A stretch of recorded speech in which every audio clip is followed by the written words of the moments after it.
the bridge safety task. So we talked about how they're redoing the bridge that connects East Haddam to Haddam, and we talked about the different types of bridges. So we learned the different types of bridges and what makes them safe and why they should feel very safe. In the project, I allowed them to, so in the task that's in defined learning, it says to use popsicle stick, they could use popsicle stick bridges. I advanced that a little bit more, and I allowed them to design a popsicle stick bridge, a gumdrop bridge, a Connects bridge, or a balsa wood bridge. And the kids this year, they didn't want to test them. They wanted to bring them home and put them in their rooms. It was crazy. Some years the kids are like, no, let's break them all. But these guys were very, very sentimental about their bridges, and they wanted to carefully take them home in boxes and show their parents.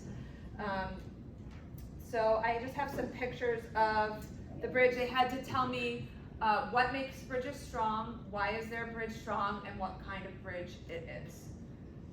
And we used the video at the beginning of, this one's funny. This one is the swing bridge, and it actually did swing. Oh, nice. Cool. Smile correctly.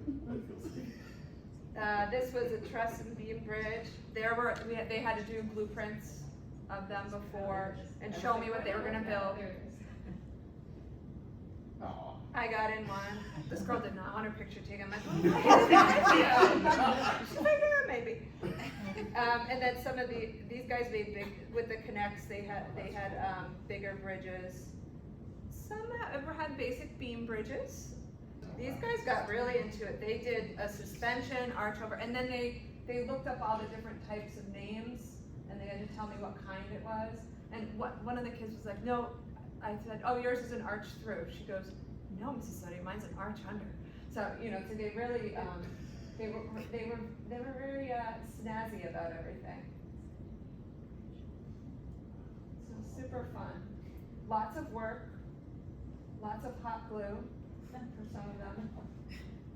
Nobody got too burned.